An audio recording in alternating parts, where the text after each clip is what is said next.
So, very good morning to all of you. Today, we are glad to welcome Dr. Sonal Kanthalia, ma'am, a wonderful English teacher. She is admired for her clear teaching style, her way of making lessons simple, and her love for guiding students. With her creative methods, and learning becomes joyful and easy. Truly, she is a teacher who inspires every learner. So today we want to know how you make English teaching effective in the classroom. Uh, but before I welcome you, ma'am. Namaskar. Namaskar.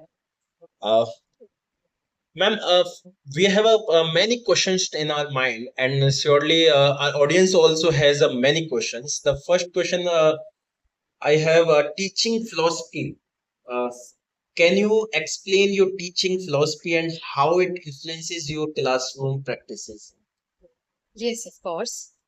Teaching philosophy for me uh, has some different meaning, but my teaching philosophy is centered on the idea that learning should be meaningful, joyful, and accessible to all. I believe that every child has some unique strengths, and it is teachers' role to nurture those abilities uh, while guiding them through challenges. In my classroom, I simplify some complex concepts into clear, relatable examples so that students can connect theory with real life. Okay, Yes.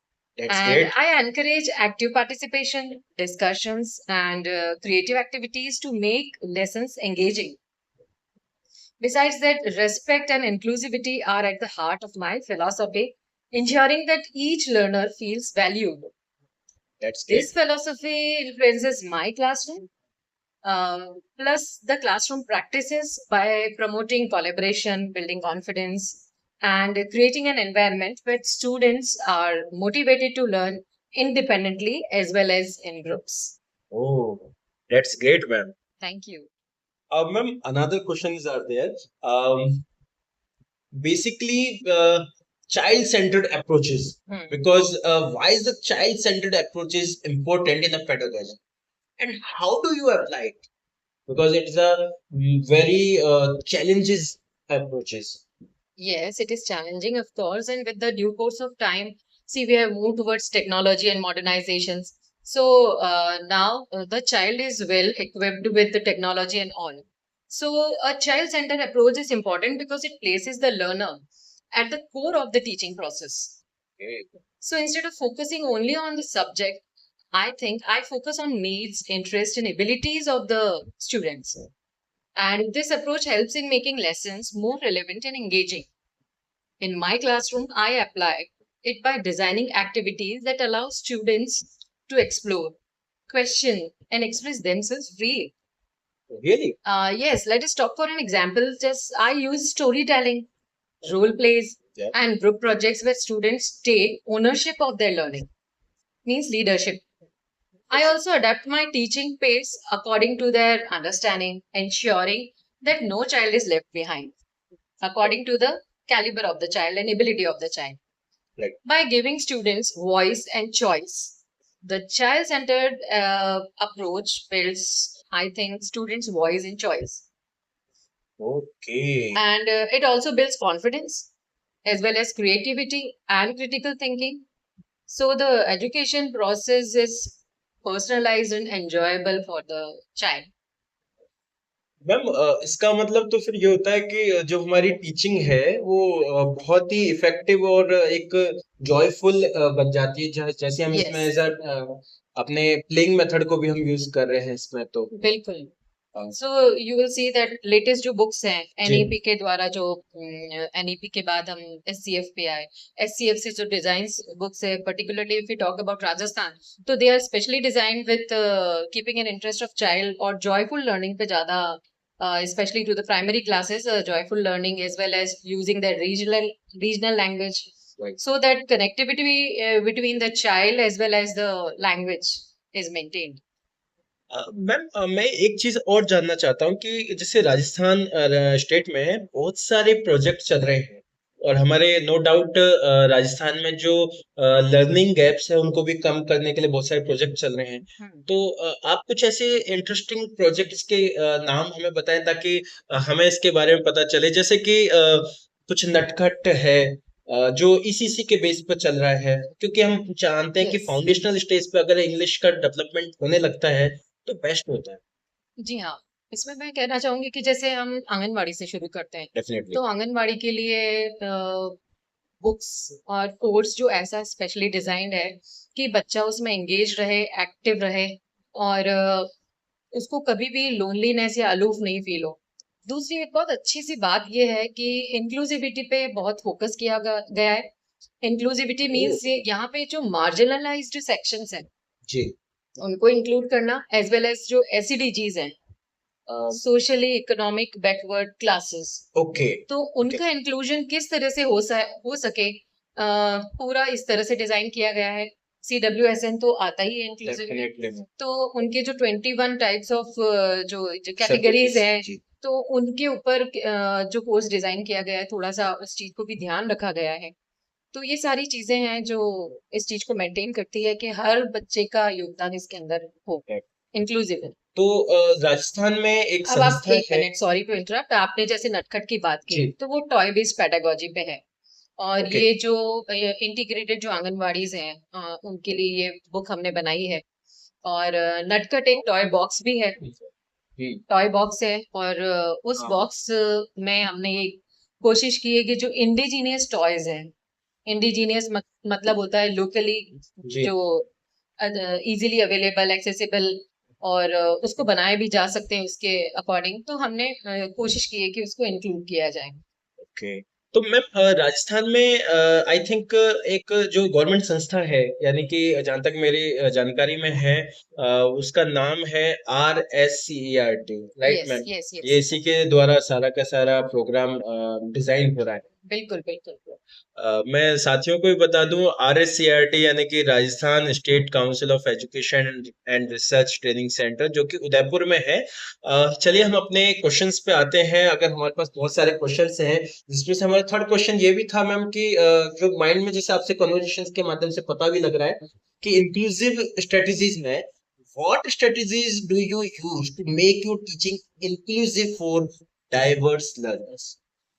C, strategies depends on inclusive teaching पे आपने पूछा है मुझसे कि क्या strategies अपनाई जाती है। राइट। तो इंक्लूसिव टीचिंग स्ट्रेटजीज ये एसेंशियल होती है ये इंश्योर करने के लिए कि सारे जो बच्चे होते हैं, regardless of their background ability, वो ये फील करे कि they are supported and successful, Exactly. and they are part of that syllabus which is going on, or activities which are going on in the classroom. So for me, if you are asking, so I use multiple methods such as visual aids, simplified notes, interactive activities to cater to diverse learning styles. जी। And for students with special need, I integrate them. For example, sign language, it is most prevalent method. Depend करता है कि उस बच्चे का किस तरह need की क्या वो है? नीड क्या है। यस, एग्जैक्टली, या स्पेशल एबिलिटी उनके अंदर क्या है? जी एग्जैक्टली। हाँ। And group work and collaboration task help student learn for from each other also. तो ये तो होता ही है, और बच्चों में एक एम्पैथी भी डेवलप होती है। जैसे सी लर्निंग पे आप जानते हैं बहुत काम हो रहा है, जी। सोशो इमोशनल लर्निंग पे। तो पहले तो क्या होता था कि कोई भी चीज इंट्रोड्यूस होती थी तो क्लास 6 से या ऐसे इंट्रोड्यूस होती थी। अभी जो हो रहा है बिल्कुल कोर लेवल पे, जो प्री प्राइमरी है, वहां पे भी हम सी लर्निंग की एक्टिविटीज कुछ डिजाइन की गई है, तो उस पे काम कर रहे हैं अभी। ओके। तो that will help a lot, I think. तो इसका मतलब कि अगर हम इंक्लूसिव एजुकेशन की जब बात कर रहे हैं तो बहुत सारी 21 डिसेबिलिटीज हैं हमारे पास। तो अलग अलग लेवल्स पे अलग अलग टीचिंग स्ट्रेटेजीज भी हम यूज करते हैं। अगर जैसे विजुअल इंपेयरमेंट अगर कोई बच्चा है तो उसके लिए हम ओरिएंटेशन एंड मोबिलिटी का भी यूज करेंगे। जी। अगर कोई हियरिंग इंपेयरमेंट बच्चा है हमारे पास तो with the help of sine language और मैनुअल लैंग्वेज का भी यूज करेंगे। तो ऐसे बहुत सारे क्वेश्चंस हैं डेफिनेटली।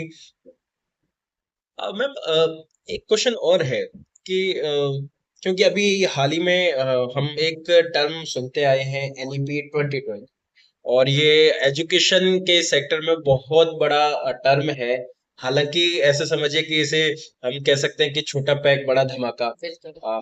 तो एनईपी एंड पेडागोजी के बेस पे अगर हम देखें कि according to the National Education Policy 2020, how should pedagogy be design to make teaching effective, inclusive and learner? देखिए, अभी आपने कहा ना छोटा पैकेट बड़ा धमाका।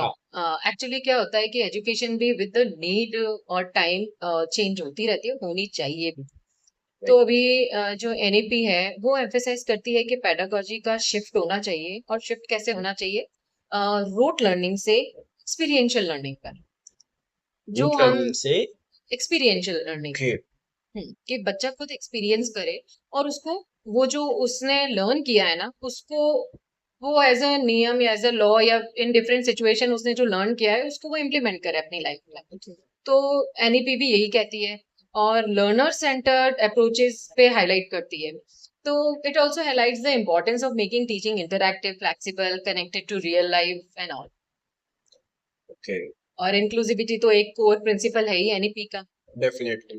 तो इसमें इंक्लूसिव एजुकेशन में हम केवल जो स्पेशली एबल्ड बच्चे हैं, या हाँ आपने एक एसईडीजी का एक टर्म और बताया था, हाँ, सोशल इमोशनल। नहीं, दो सॉरी। टर्म्स हैं, जी। SCL, see okay. Learning is different term, socio emotional learning, और एसईडीजी का मतलब है कि जो मार्जिनलाइज्ड क्लासेस हैं जी। उनको कैसे इंक्लूड किया जाए, जैसे नॉमैडिक्स हैं, घुमक्कड़ लोग हैं, तो जी। उनको प्रॉपर एजुकेशन नहीं मिल पाती है, फॉर्मल एजुकेशन नहीं मिल पाती है, तो उनको कैसे इंक्लूड किया जाए, ऐसी कई सारी चीजें हैं जो इस बार एनईपी ने इस पे फोकस किया है। तो मैम आपसे बात करके हमें बहुत अच्छा लगा। Thank you. आप हमारे दर्शकों को भी कुछ और कोई मैसेज आप देना चाहें तो बिल्कुल आप दे सकते हैं। जी। See being a teacher, I am also teacher, और मैंने पहले प्राइवेट सेक्टर में सर्व किया और अब मैं गवर्नमेंट सेक्टर में आई हूँ, तो there is a great difference private sector में और गवर्नमेंट सेक्टर में। I think this is not the right time to discuss, क्योंकि एट लेंथ बहुत लंबा चले जाएंगे।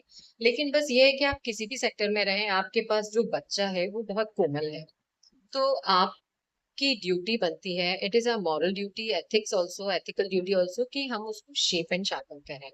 तो जैसे उसके ऊपर एक, जैसे हम उसके रोल मॉडल होते हैं, भले वो हमें रोल मॉडल की तरह अ, नाम ना दे, टैग दे ना दे, लेकिन उसके हम रोल मॉडल होते हैं, हम जी। जैसा बिहेव करेंगे बच्चा वो बिहेवियर कैच करता है। और हमने जनरली ये देखा है कि बच्चे पेरेंट्स से भी ऊपर अपने टीचर्स को रखने लग जाते हैं अगर बच्चे को ये चीजें अपने टीचर में दिखाई देती है। तो I think we should make efforts in that direction कि हमारी तरफ से जो भी चीज जा रही है और जो हमें पता है कि बच्चा एज इट इज उसको ग्रास्प कर रहा है, हम्म। तो वो चीज इतनी परफेक्ट हो कि कभी भी कोई गलत चीज उसके पास ना जाए।